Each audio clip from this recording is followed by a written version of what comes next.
जागो परमारथ पथ लागो, दूर हुए अंधारो, अंतर आँख उघारो। जागो पथ लागो, दूर हुए अंधारो, अंतर आँख उघारो। हे संसार असार सार, आत्मा ने अब पहचानो। परम लक्ष्य है एक सामने, परमात्म पद पाणो।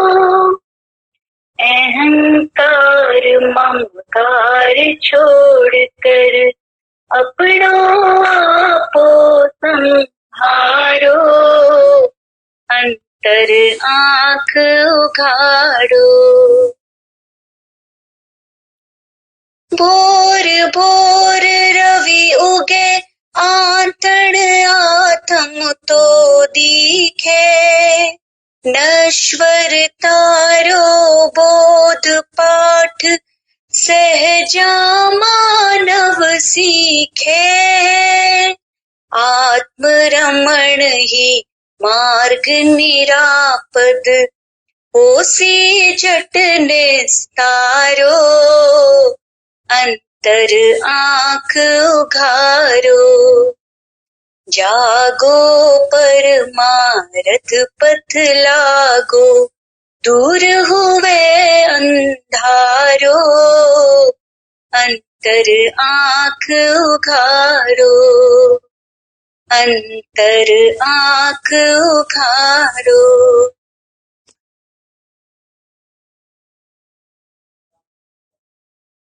ध्यानाभ्यास के लिए कृपया अपने नेत्रों को बंद कर लीजिए। मूर्त पदार्थों को जानना बंद रखना है, इतना बस सुखी होने का उपाय है। सुख का बाधक कारण एक ही है, वह मूर्त पदार्थों को जानना है। उसी से हमारे जीवन में नाना उत्पात उत्पन्न होते हैं। मूर्त के साथ बंधन होता है और हम विनाशी हो जाते हैं। हमारे सुख का घात होता है। मूर्त पदार्थ हमारे नहीं हैं। मूर्त पदार्थों का स्वामी मूर्त पदार्थ ही है। हमें उसको उपयोग में लेने का, जानने का कोई अधिकार नहीं है। वह अचेतन है, यह जानकर उसको हम अपनी इच्छा अनुसार काम में लेते हैं। वह योग्य नहीं है। मूर्त पदार्थों के आश्रय से सुखी होने का प्रयत्न कभी सार्थक होने वाला नहीं है, क्योंकि मूर्त पदार्थ सुख स्वभावी नहीं है। सुख स्वभावी से लगते हैं, पर सुख स्वभावी नहीं है। सुख स्वभावी हम स्वयं हैं और हमें सुख की ही कामना है और हम केवल सुख स्वभावी हैं। अन्य जो भी परिणाम हमारे में उत्पन्न होते हैं वह पुद्गल की मिलावट से ही होते हैं। संसारी जीव ज्ञान और बल को अपना स्वभाव मान लेते हैं, जबकि ये दोनों जीव में मूर्त के संबंध से होते हैं। ये मान्यता ही हमको बहिर्मुख रखती है। जीव बिना ज्ञान और बिना बल के ही सुख का अनुभव करता है। बल और निर्बल, ज्ञान और अज्ञान, ये दोनों संसार में ही होते हैं। मोक्ष मार्ग में और मोक्ष में इन दोनों का कुछ भी काम नहीं है। ज्ञान और बल की वांछा छोड़िए, केवल सुख की ही वांछा रखिए, वह भी अपने आश्रय से, मूर्त के आश्रय से नहीं। सारा जगत मूर्त पदार्थों के गुण गाता है और हम इस जगत के बहकावे में आ जाते हैं। सारे ही संसारी प्राणी धोखे की डाटी हैं, अर्थात उनसे हमको धोखा ही मिलता है। मुक्त होना है तो संसारी प्राणियों के साथ व्यवहार छोड़िए, स्वयं अपने साथ ही व्यवहार करिए, क्योंकि हमारे लिए हम ही सुख स्वभावी हैं। सुख के लिए पराधीन होने की बिल्कुल आवश्यकता नहीं है, वह भी मूर्त पदार्थों के। और जो चेतन है, अमूर्त है, वे हमारे ज्ञान के विषय कदापि नहीं बनते हैं। जो मुक्त हो गए हैं उनको हमने आज तक जाना नहीं है, और आज भी जीव आयु पूरी करके अन्य भव में जाते हैं तो हमको बिल्कुल दिखाई नहीं पड़ते हैं, हमारे ज्ञान के विषय नहीं बनते हैं। आशय यह है कि जीव ज्ञान का विषय नहीं है, वृथा ही जीव ज्ञान की महिमा करते हैं। जानना बंद करिए तो हमको सुख होने लगता है, और इसको प्रयोग करके देखिए, अनुभव से इस वचन की परीक्षा करिए। एक बार एक विकल्प करके ही देखिए कि मुझे मूर्त को नहीं जानना है।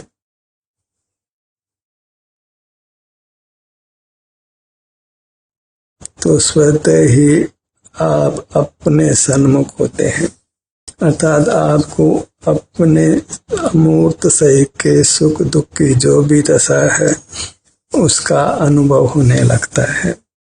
आप जगत से विमुख हो जाते हैं, जिनेंद्र समान होते हैं। मूर्त को नहीं जानना है ऐसा अभिप्राय बनाइए, ऐसा ही लक्ष्य बनाइए, और देखिए तो जीवन में कितना सुख प्रकट होता है।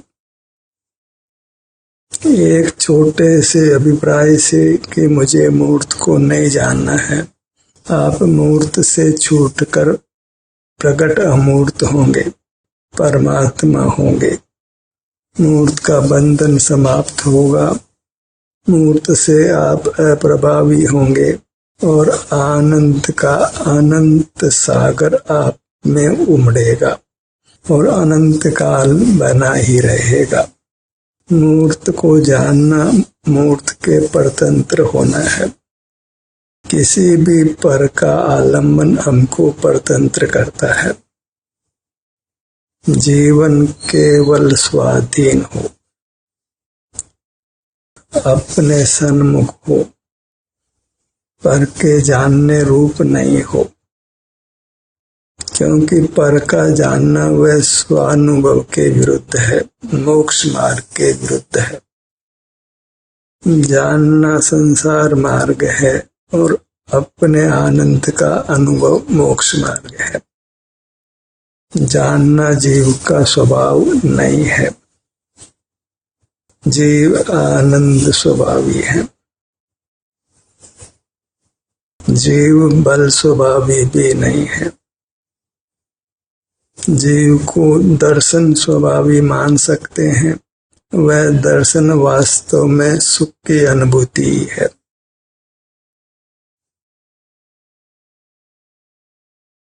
दर्शन और सुख का एकार्थकपना है।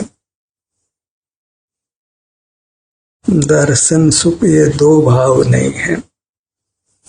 जो आत्म दर्शन है वही सुख का अनुभव है।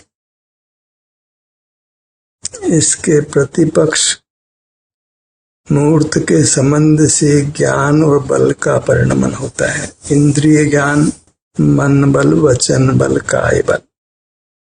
इस प्रकार ज्ञान और बल अशुद्ध प्राण है और अशुद्ध प्राणों के सेवन से अशुद्धता मिलती है, और हमारी अशुद्धता वह दुख है, शुद्धता वह सुख है। ज्ञान और बल वे दुख के हेतु हैं। इनको पाकर ही जीव अपने स्वरूप से च्युत रहता है। सारी बाह्य चेष्टाएं ज्ञान और बल से होती हैं। बाह्य चेष्टा का होना ही संसार का होना है। स्वानुभव में न ज्ञान का काम है न बल का ही काम है, वहाँ केवल अपने स्वभाव का भोग है। सुख को किसी ज्ञान या बल की आवश्यकता नहीं है, क्योंकि सुख एक स्वाधीन भाव है। सुख को किसने जाना, ऐसा मिथ्या अध्वसान नहीं करना है। सुख अमूर्त है और अमूर्त ज्ञान का विषय नहीं बनता है। सुख स्वयं होने रूप है। बारंबार एक ही विकल्प, एक ही भावना करिए कि मुझे मूर्त को नहीं जानना है। दूसरे शब्दों में पर को नहीं जानना है, क्योंकि पर के नाम पर मूर्त ही जानने में आता है। और जब मूर्त को या पर को नहीं जानते हैं तो हमको अपने सुख का भोग होता है।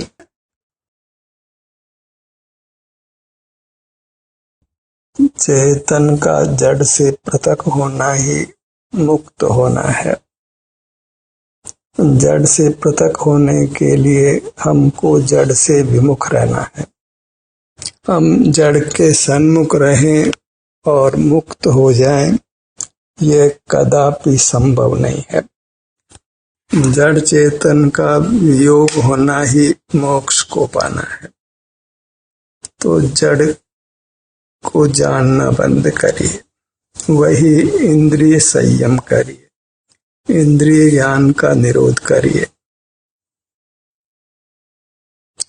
उससे सहज ही आप अपने सन्मुख होते हैं, अर्थात अपने सुख का अनुभव होता है।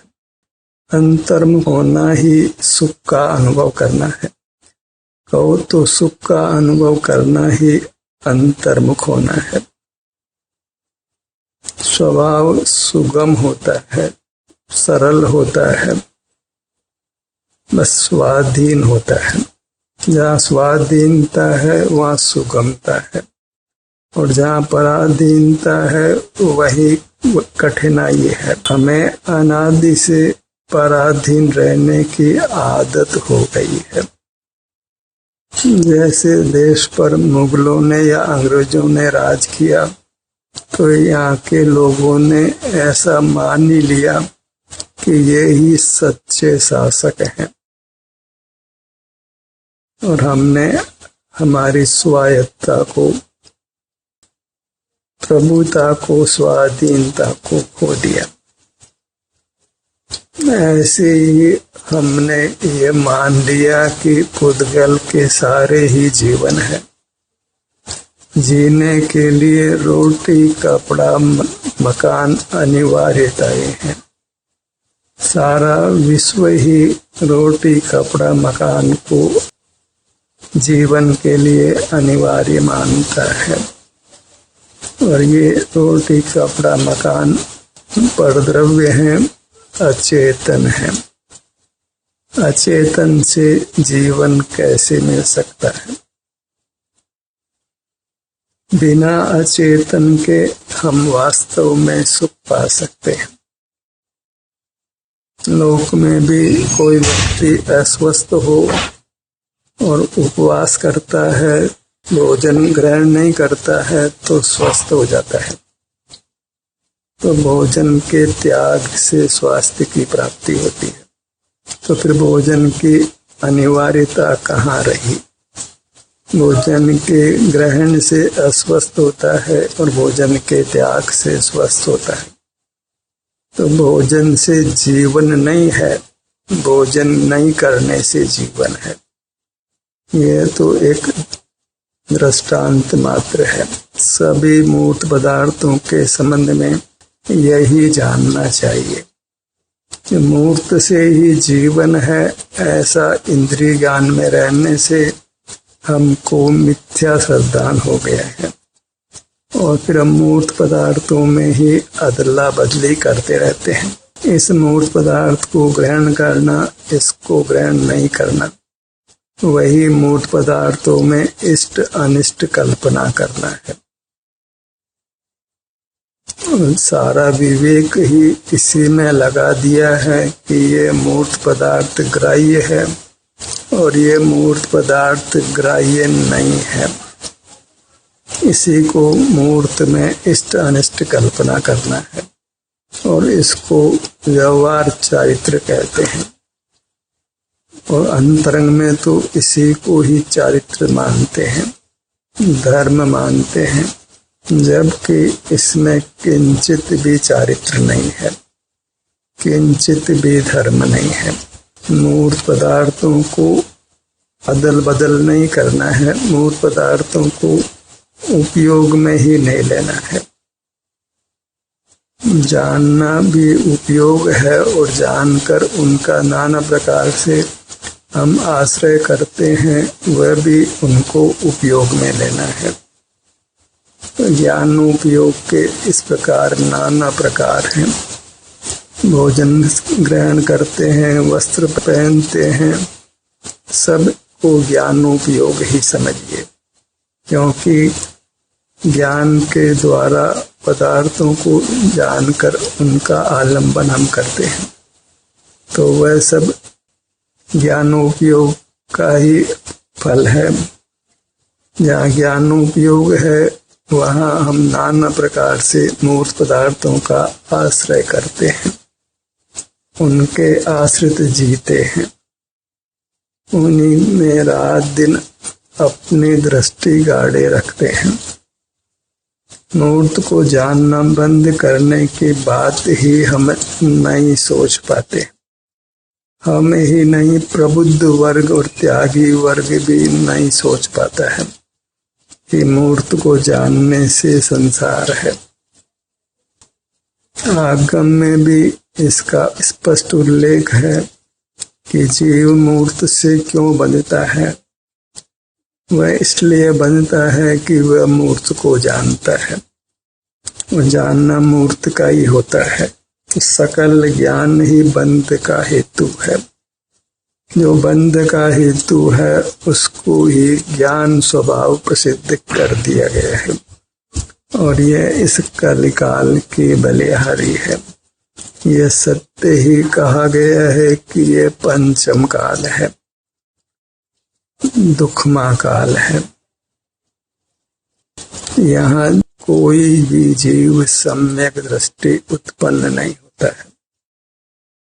किसी को भी अपनी मूर्त का या स्वाश्रय का श्रद्धान जन्म से नहीं होता है। इंद्रिय ज्ञान में ही उत्पन्न होते हैं और बहुधा जीव राशि इंद्रिय ज्ञान करते हुए ही मर जाती है। जन्म से मरण तक ज्ञान ही करते हुए नाना दुख भोगती है। और ज्ञान यदि जीव का स्वभाव हो तो दुख क्यों हो। और एक बार ट्रायल करके ही देखिए, ज्ञान करना बंद करिए। हम प्रारंभ भी इससे करते हैं कि अपने नेत्रों को बंद कीजिए, उपलक्षण से मूर्त को जानना ही बंद करिए। मन से विचार करना वह भी वास्तव में मूर्त के जानने का ही अगला कदम है। स्मरण करना भी वह मूर्त को जानने का ही अगला कदम है। मन इंद्रिय मस्तिष्क पर ही विजय पाना है। इन्हीं से ज्ञान की क्रिया होती है। वह सब पर के ग्रहण रूप है, परिग्रह रूप है, पाप रूप है, संसार का हेतु है। जो पाप रूप है उसको स्वभाव प्रसिद्ध किया। मूर्त के संबंध से बल उत्पन्न होता है, उसको ही स्वभाव प्रसिद्ध किया। 2-4 दिन भोजन नहीं करे तो जीव निर्बलता का अनुभव करता है। तो बल तो भोजन के अधीन रहा और स्वभाव पर के अधीन नहीं होता है। सुख को किसी कर्म की आवश्यकता नहीं है, किसी बाह्य सामग्री की आवश्यकता नहीं है, क्योंकि सुख जीव का स्वरूप है। सिर से पैरों तक जीव सुख का ही बना हुआ है। इसका हर भाग सुख का ही बना हुआ है। जैसे स्वर्ण का हर कण कांतिमान है, पीला है, बस ऐसा ही अपने संबंध में जानिए। स्वर्ण तो एक स्कंद है, इसलिए उसमें स्पर्श रसगंध वर्ण पाया जाता है। शुद्ध परमाणु में तो केवल स्पर्श ही पाया जाता है। ऐसे ही शुद्ध जीव में केवल सुख ही पाया जाता है। पुद्गल अपने स्पर्श गुण के परिणमन से ही बंधता और छूटता है, और जीव अपने सुख गुण के परिणमन से ही बंधता और छूटता है। जो सुख गुण का विषय सुख रूप परिणमन है, जो कि इंद्रिय ज्ञान के अधीन है, उसी से जीव बंधता है। और इंद्रिय ज्ञान का निरोध कर जब सुख गुण का स्वाभाविक परिणमन होता है, सुख रूप परिणमन होता है, उसी से जीव पुद्गल से छूटता है। जीव सुख स्वभावी है, पुद्गल स्पर्श स्वभावी है। दोनों अपने इन्हीं स्वभाव के विभाव रूप परिणमन से बंधते और छूटते हैं। तो हमें निरंतर ये दृष्टि रखना है कि सुख अतीन्द्रिय है कि इंद्रियज है, वैश्विक है कि शारीरिक है। हम शरीरवान है, हमारा शरीर अमूर्त है। हमारा शारीरिक सुख दुख भी मूर्त नहीं है। दुख भले ही मूर्त के संबंध से है, पर मूर्त शरीर में नहीं है। हमारे अमूर्त शरीर में होने से उसको शारीरिक दुख संज्ञा है। सुख भी अपने अमूर्त शरीर में होने से उसको शारीरिक सुख संज्ञा है। किसी का शरीर गोरा हो, उससे वह कहे कि मुझको शारीरिक सुख है, तो वह वास्तव में मोह जनित कल्पना है। अन्यथा रंग गोरा होने से कुछ भी सुख नहीं है। किसी का रंग गोरा हो, कैंसर हो, डायबिटीज हो, किडनी फेल हो, हार्ट गड़बड़ हो, तो वह गोरा रंग उसको किंचित भी सुख प्रदान नहीं करता है। मूर्त से सुख दुख नहीं है, मूर्त में सुख दुख नहीं है।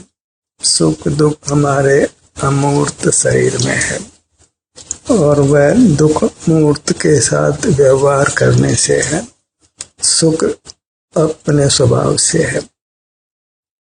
कर्म का संबंध मिटने पर परमात्मा रूप क्या होगा, ये भली प्रकार निर्धार करना चाहिए। जो भी कार्य करते हैं उसका क्या फल होगा, ये जानकर ही उस कार्य में प्रवृत्त होना चाहिए। लोक में हम ऐसा ही करते हैं, मोक्ष मार्ग में ही हम कुछ विचार नहीं करते हैं। वास्तव में तो इंद्रिय ज्ञान में सम्यक विचार उत्पन्न ही नहीं होता है। जब इंद्रिय ज्ञान का निरोध करके अपना अनुभव करते हैं, तो फिर सम्यक विचार उत्पन्न होता है कि जीव केवल सुख भोजी है, स्वभाव से केवल सुख वाला है। इसलिए उसको वास्तव में सुख ही चाहिए, वह भी शारीरिक सुख चाहिए। भूख का दुख नहीं हो तो फिर भोजन के सुख को कौन चाहेगा। प्यास का दुख नहीं हो तो फिर पानी पीने का कष्ट कोई क्यों करेगा। शरीर में खाज नहीं हो तो फिर कौन खुजाता है।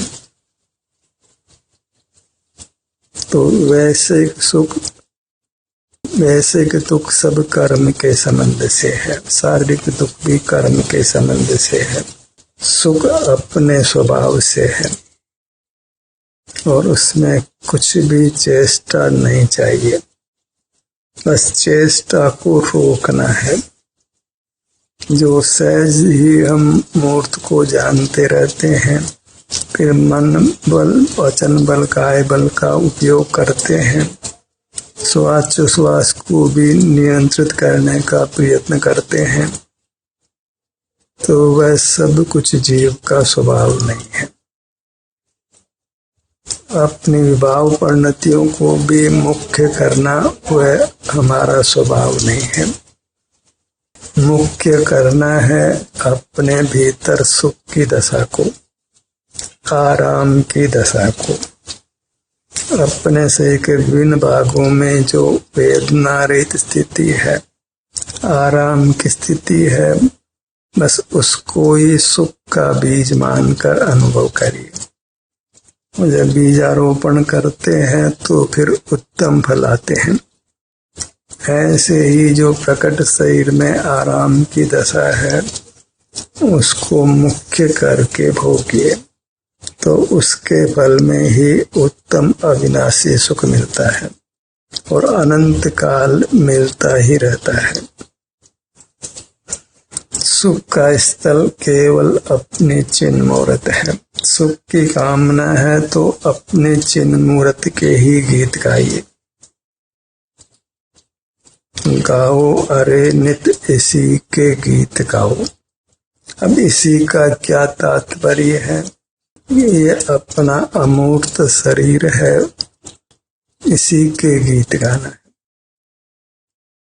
आत्मा और चैतन्य को परिभाषित करना अत्यंत आवश्यक है। बिना परिभाषा के किसी शब्द का यथार्थ ज्ञान नहीं होता है।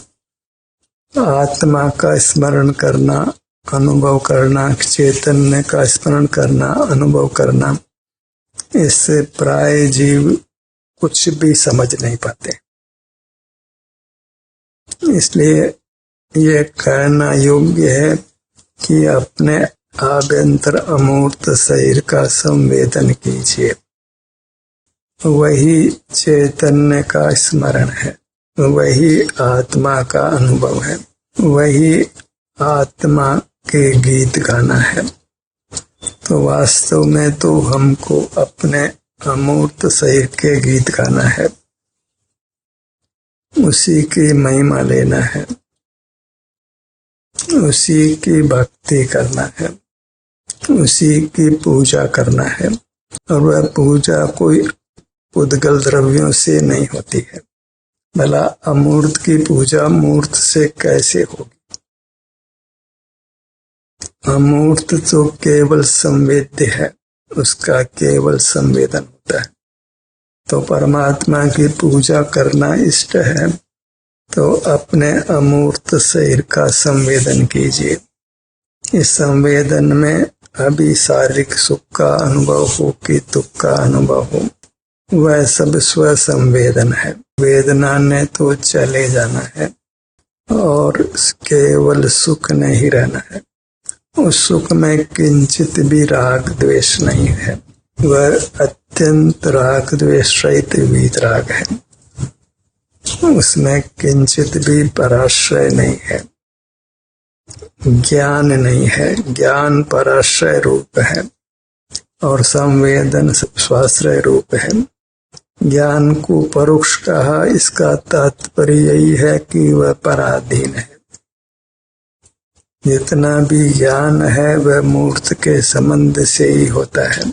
ज्ञान हो कि श्रुत ज्ञान हो कि अवधि ज्ञान हो कि मन पर्याय ज्ञान हो, ज्ञान का इतना उगाड़ मूर्त के संबंध से हो सकता है। मूर्त का संबंध मिटने पर वह नहीं होता है, क्योंकि ज्ञान मूर्त की पराधीनता से ही होता है। और मुक्त में मूर्त का आश्रय नहीं है, मूर्त का बंधन नहीं है। इसलिए मुक्त जीवों को ज्ञान नहीं है, मन दुख नहीं है। जानने से ही दुख की उत्पत्ति है। अनुभव में जानना नहीं है, केवल सुख है।